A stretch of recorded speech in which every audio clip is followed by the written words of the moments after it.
guys!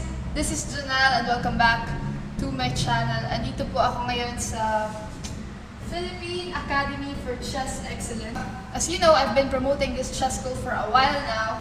And pasensya na po kayo kung medyo hindi ako nakakapag-upload ng mga videos lately. But I'll see to it that for the next days, next weeks, mas mag-upload na po ako ngayon. I'll be more consistent.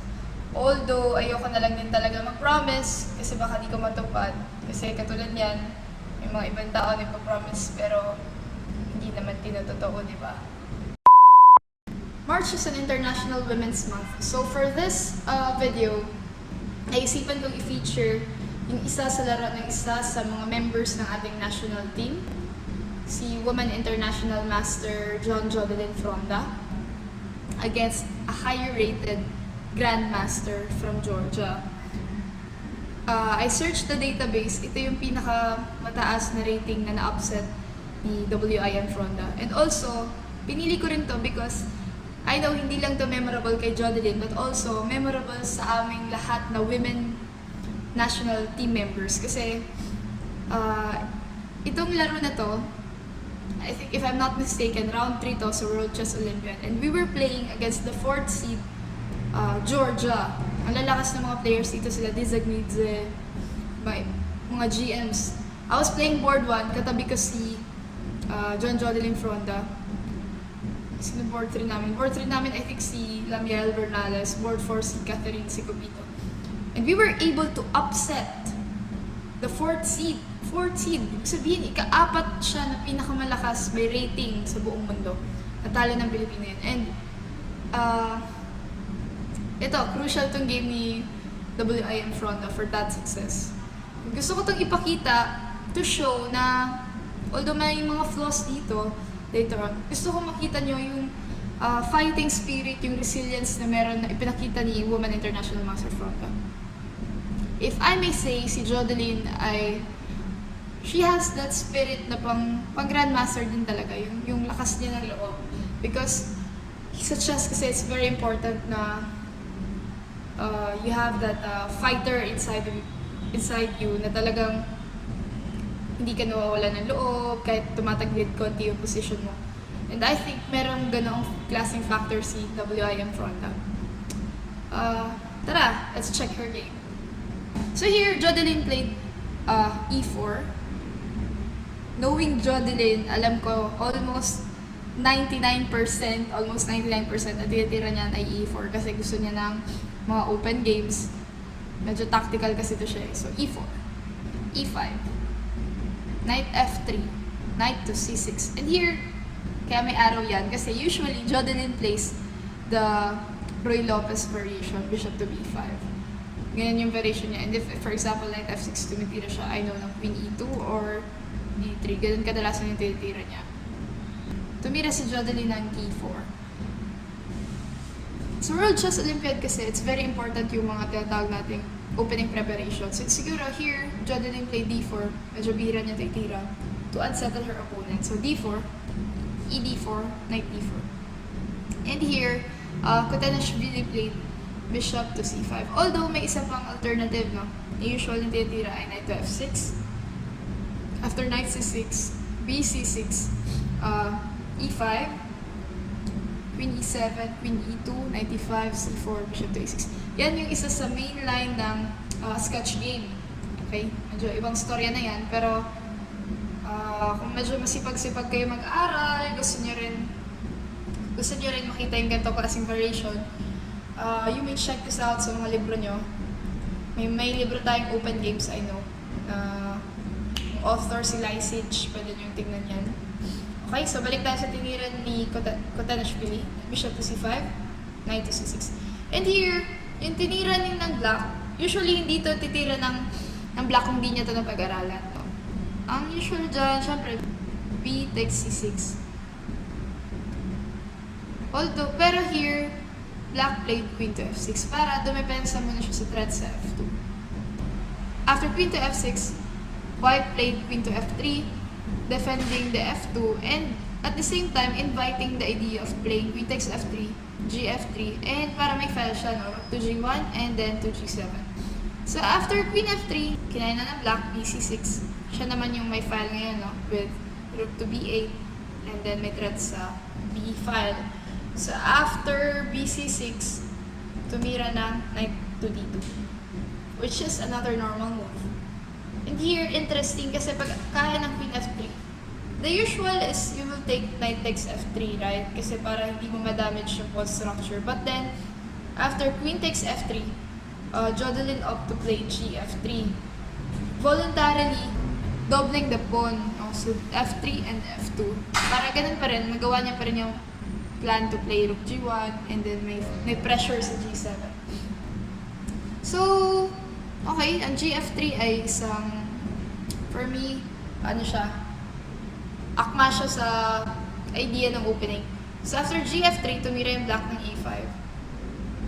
Na-anticipate niya na pupunta yung knight sa b3, so after something like knight b3, bishop b6. After bishop to b6, tumira ng a4.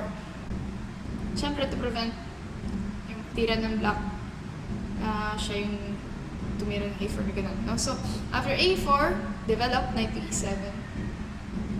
Bakit hindi pinunta yung kabayo sa f6? Because, ang idea ng knight to e7 is at one point to play f5, mabuksan yung mga file.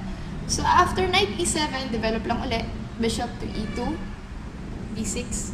Oh, yun pala. Nabanggit ko to, no? After bishop e2, ang plano kasi ng black is very simple, to play rook b8, f5, castling b6. Ang plano naman ng white is to play bishop to e3, and yun nga, rook g1, and then may ano sa g7. Alright, so, sabihin nyo yung mga arrows dyan, yung mga plano-plano. So, after d6, bishop to e3, and bishop e6, nag-centralize sa Jody, knight to d4. And here, I think, more or less equal naman yung play, bishop to d7. At dito, sa position na to, I think, ang mali ni Jodilyn is, nag-castle kasi siya. Which is, hindi na siya naging consistent sa unang plan niya. The plan is to play rook g1. Kasi open file yan eh. Always put the rooks in open files, or kung hindi open files, half open files. So here, hindi niya kailangan tumira ng rook g1. Pwede pa to play siguro dito sa kabila, castling. That could be a better option. And then at one point, still play rook to g1. So I think here, medyo blunder yung castling. So after castling, natirahan siya ng f5. Which is, yun naman talaga yung idea ng black. And here, Jody played rook fd1. Develop lang ulit, rook f8 para may konti yung pressure sa file, sa f5. e5. I think yung e5 ni Jody dito, medyo hindi siya wise kasi alam niyo naman yung mga pawns, hindi siya pwedeng bungi-bungi. Hindi siya pwedeng wala siyang katabi dito kasi alam mo yan, sa pawn structure dapat always see to it to keep your pawn structure compact and as much as possible hindi siya ma-double pawn. Kasi mahina ang pawn kapag nakaganito siya, no? So okay, sana kung andito yan para pogi pa rin. Kaya lang. So e5 is also not so good move. Pero bishop f5, bishop to g5, and here, tama yung choice ng kalaban. Sabi, kati ng ilaw ko. Bishop takes d4, rook d4. Kasi ang idea niya is very simple. Gusto niyang maging ending kaagad na madadala niya sa ending na double pawn to. Itong double pawn na to ang magpapahirap sa black. Yun sana ang idea ng black. I'm sorry, itong double pawn na to ang magpapahirap sa position ng white. Okay, so after that, h6, kumain, bishop takes e7, kain, king e7, rook e1. Pwedeng may balikan natin yung position na. After kasi ng bishop d4, rook d4, parang libre yung c2, no? For example, kainin natin c2. And here, it's not a good idea kasi after bishop c2, ang idea ni Jodilyn is to play rook to e1. May indirect pressure ulit sa file, yung kabayo sa e7. So, mapipwersa siya to play something like rook f7. Ayan. Although still, I think black should still be better here. Pero, not necessarily na dedepensa ka pa, hindi mo kailangan dumipensa. Na instead na simple na lang yung mga solution. So here, good move ang h6 para mapersa. Kinain. King takes. And after rook e1, king d7. Ngayon, totoo na yung threat sa C2. So, nagdepensa, finding salvation sa endgames. Did you know sa rook endgames kasi meron tayong kasabihan dyan na 99% daw or 90% ng rook endgames ay tabla. That's why, kahit na nawa 1 pawn down, kadalasan, nagkakaroon pa ng mercy or survival sa mga ganitong position. Kasi ang halaga sa rook endings is actually not the material itself, but yung positioning ng rooks. Pero here, objectively, better ang itim dito kung tutuusin. No? Siyempre, because, kagaya ng sinabi ko, ito yung tinik sa lalamunan. No? This one and this one. Although may double pa ng black, pero medyo mas dikit sila. No? At saka at the same time, centralized na kaagad yung king ng black, and may kulit siya dito sa b5. So here, rook a e8, depensa.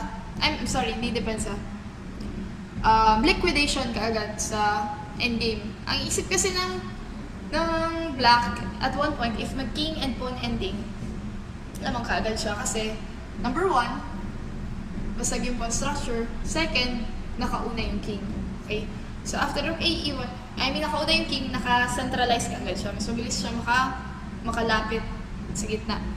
So after rook a e8, rook e3, and then, kinain, rook takes e3, rook takes e3.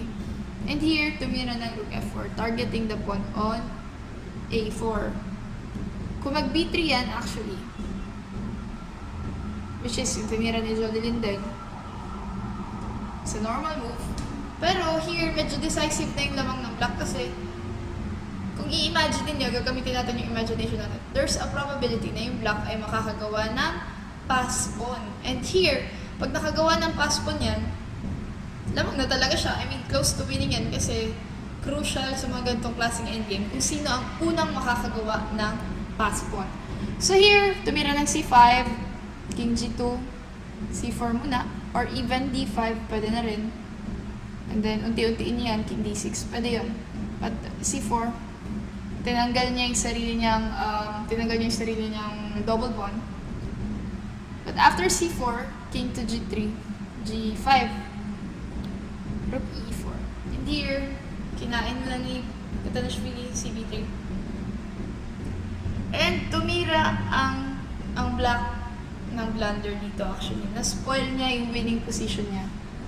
Which, akala niya kasi, yun nga, siguro ang mindset ng black, kailangan ko lang itong i-pawn ending and panalo na ako. Kasi unang-una double pawn yun. Pero hindi niya na-analyze yun. Dapat, ang tinira ng black is very simple. Umatras na lang siya, play rook f8, and let his pawns work. No, to play the pass pawns, d5, c5, and then try to push the pawn hanggang makagraduate yan. Okay? So after cb3, dito na blunder ang black. She played d5. Siyempre, persado naman yan. Kinain ni Jody, rook f4, g4, king f4. And here, kahit na one pawn down yung black, nag-rely siya masyado sa pass pawn na to, at the same time double pawn yun. So, objectively, actually, dapat tabla na lang siguro to eh. Pero sayang, siguro nangihinayang yung black kasi galing siya sa winning position. So, after king f4, persada na to dapat. Black should have played c5. Or even king to d6. Kasi for example lang, king f5. d4. King e4. And then c5. So walang stop ball lahat kasi may pass pawn ka rin. Okay, hindi rin basta-basta makapush it kasi malapit lang yung king. So here, na-blunder yung kalaban. Alam nyo kasi, may kasabihan din eh. Blunder comes in pairs. 2 beses yan. Hindi ka lang basta isang beses magkakamali. Kadalasan, 2 o 3 beses ka magkakamali. Usually, kasama na dyan yung frustration na ba't mo na-spoil to or ba't ka masyado nagmadali. Kasi kung titignan nyo yung mali ng kalaban ni Jodilyn, masyado siguro siya kumpiyansa. And at the same time, kahit ako yung black dito, hindi ko bibigyan ng chance yung kalaban ko na mag-create pa ng mga counterplay. Nawala yung kanyang sense of danger. Here, black played king to e6, which is a very big blunder. Ano kaya ang tinira ni Woman International Master Fronda, which turned the tables? Biglang siya yung nag-winning dito. You may please pause your video and think by your own. Ano ba ang tinira ni Woman International Master Fronda dito? At kung naitira mo ito, that means you really know your endgame. Kasi may tawag dito sa ginawa niya. And kung hindi, more practice pa sa endgame.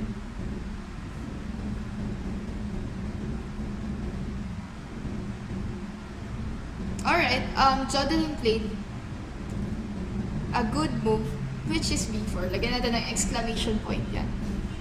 Kasi kung hindi niya yung ititira, matatabla or wala nang chance. B4, and it's a win. Ito ang tinatawag nating breakthrough. Tandaan niyo yan, breakthrough. Ibig sabihin, nagpapakain ka dyan to make a passer here. At the same time, dito rin, hindi niya yan basta-basta mapipigilan kasi masyado sila magkalayo.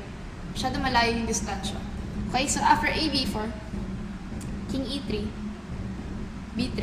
Wala lang. Panakot lang yan. Panakot lang sa dagayang mga ganyan-ganyang B3. Kasi, kaya, magkakadikit kasi sila eh. Dito, remember this, sa pawn endings, it is very important to have outside pass pawns. And here, may dalawa siyang outside pass pawns. Dalawa yan eh. Hindi mo kayang pigilan yan. So after that, C5. Actually, here, pwede na mag-resign dapat yung black. But siguro, syempre, this is a team tournament. Ayaw niya basta-basta mag-resign. King B2. Of course, play King B2 kasi sobra naman kung kakainin mo na hindi naka-push. Okay. So King B2, King push, King B6, F5, King E6, F6. And here, umawat na actually, nag-resign. So what can we learn from this game? Una, medyo tumagilid actually yung position ni WIM Fronda dito, but she was very resilient. Naghahanap siya ng mga tricks or tactics. Actually, yun din yung isang quality ni Jodilyn na I think very distinct sa kanya, lalo na sa mga kababaihang players. Kasi she refused to resign the game right away. Lagi siya mag-iisip ng kalikot, ng konting kalokohan sa laro. So, yun yung dapat natin ma-develop. At the same time, although may mga maliding mga diskarte early in the middle game, pero could see a potential. Second,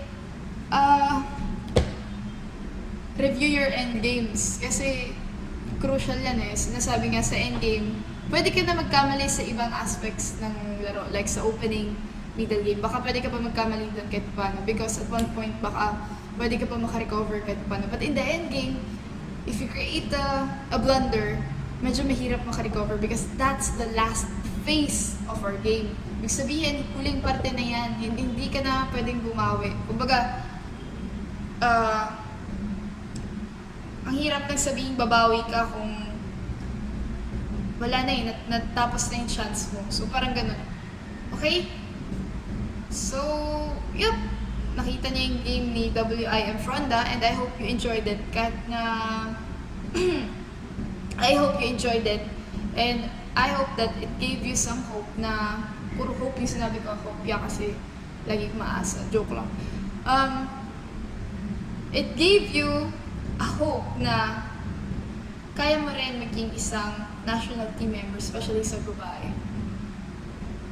I could remember bakit ko ginawa tong channel na to. This is for kids, actually, for players na gustong gumaling. And special mention dito yung mga kababaihang players. Kung sa tingin nyo, abot nyo yung mga tira ng mga female players natin, or even ng mga international women players natin, pursue chess. Kaya niya yan. Okay?